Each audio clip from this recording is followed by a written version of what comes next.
ओम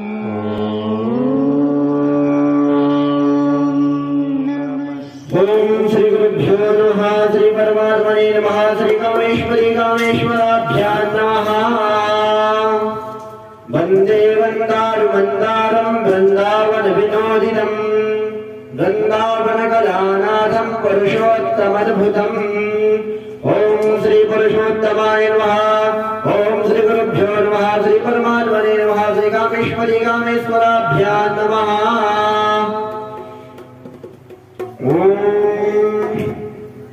अभी तक हमने द्वादश अध्याय तक की कथाएं सुनी थी।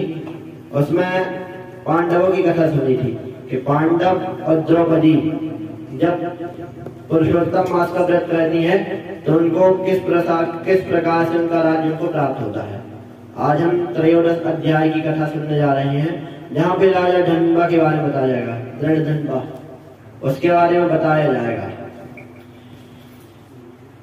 एक समय की बात है, नैमिषारण्य तीर्थ में 88,000 ऋषि तथा मुनियों के साथ एक साथ प्रश्न करते हैं सूत जी से। कहते हैं, हे प्रभु, राजा दृढ़ धनबा, उनका इतिहास हमको बताइए। उनके पिता कौन थे यह बताइए। नैमिषारण्य तीर्थ में यह सब पूछा गया था।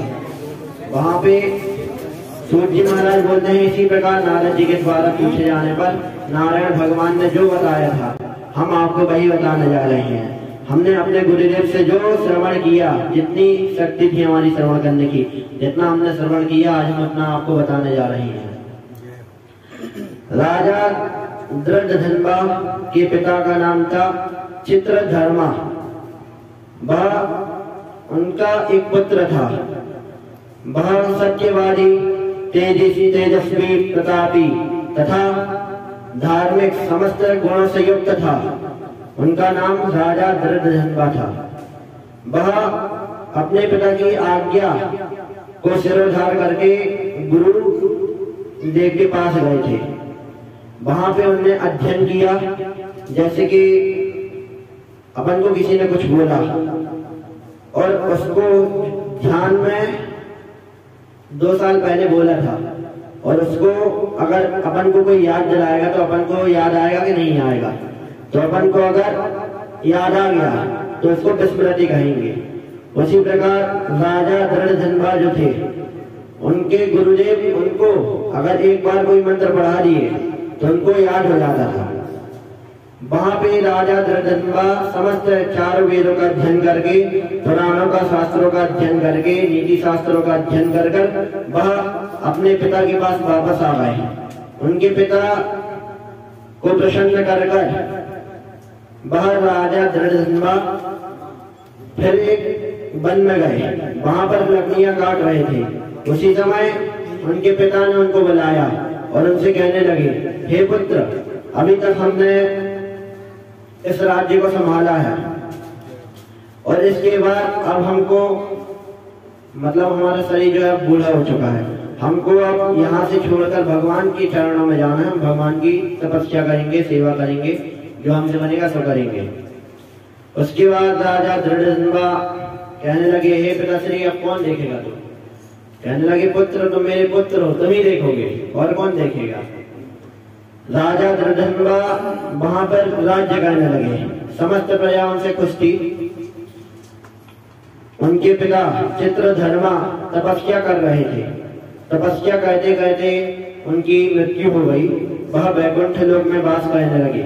उनके पुत्र को जब यह बात मालूम चली तो उनके पुत्र कहने लगे, एक तो प्रसन्नता भी हुई कि वैकुंठ लोक में वास करने लगे हमारे पिता, और दूसरी तरफ उनको शोक भी हुआ कि मेरे पिता मेरे को छोड़कर चले गए। इसके बाद वह उनकी 4 पुत्र थे। धर्म पत्नी थी, एक कन्या थी। उनके पिता उनको मतलब उनने ना आज तक कोई जप किया, ना तप किया, ना कोई पुण्य किया, परंतु यह सब उनको प्राप्त हो रहा था। उनके पिता का यह सब था। मतलब उनके पिता की वजह से ही उनको यह सुख प्राप्त हो रहा था। उसके बाद उनके पिता एक दिन स्वप्न में आके उनसे बोलने लगे, हे पुत्र, तुम हवन, यज्ञ, जप, होम सब करना शुरू करो। अब इस राज्य के राजा हो तुम, अगर तुम यह सब नहीं करोगे तो तुम्हारा राज्य कंगाल हो जाएगा धीरे धीरे। तुमको जब तक कहना पड़ेगा उसी बात ये राज्य चलेगा। उसके बाद राजा धृतराष्ट्र एक दिन सोचने लगे कि मैंने अभी तक कोई भी कुछ नहीं किया, न जब किया न तब किया, तो भी मेरी धर्म पत्नी है जिसका नाम गुणसुंदरी है। 4 पुत्र हैं, चित्रवाक, चित्रवाही, धनुर और चित्रा, यह उनके पुत्र हैं।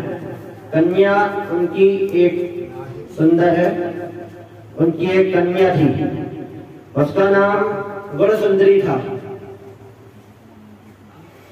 उसके बाद वह राजा यह सब सोचकर जो है जब तब कहने लगे, और उनके बाद भगवान उनके पिता उनको एक और दिन स्वप्न में आए और उनसे कहने लगे, हे पुत्र, तुम पुरुषोत्तम मास का जप तप करो, उससे तुमको पुण्य की प्राप्ति होगी। तो वह राजा धृतराष्ट्र जंगल गए। वहां पर एक दिन लकड़ियां काट रहे थे, एक लकड़हारा एक गड्ढे में गिर चुका था, तो उसको बचाने के लिए राजा धृतराष्ट्र एक दिन उसको बचाने के लिए अपने सैनिकों को बुलाते हैं और उसको निकलवा देते हैं। उसके बाद उनको मालूम चलता है कि ये भगवान शंकर आए थे हमारी परीक्षा लेने के लिए कि हम रक्षा करते हैं कि नहीं।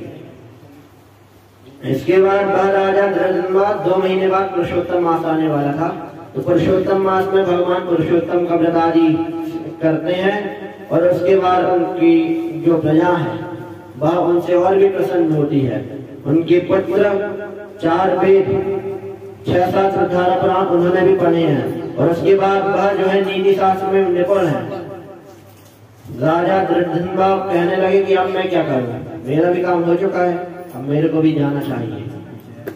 इसके बाद राजा धृतराष्ट्र अपनी पत्नी व पुत्रों के साथ सुख से रहने लगे। इसके बाद राजा धृतराष्ट्र एक दिन वन चले गए और वहां से अब आएंगे, उसकी कथा कल आएगी। अब हम थोड़ा राम नाम का संकीर्तन करें। ओम श्री राम जय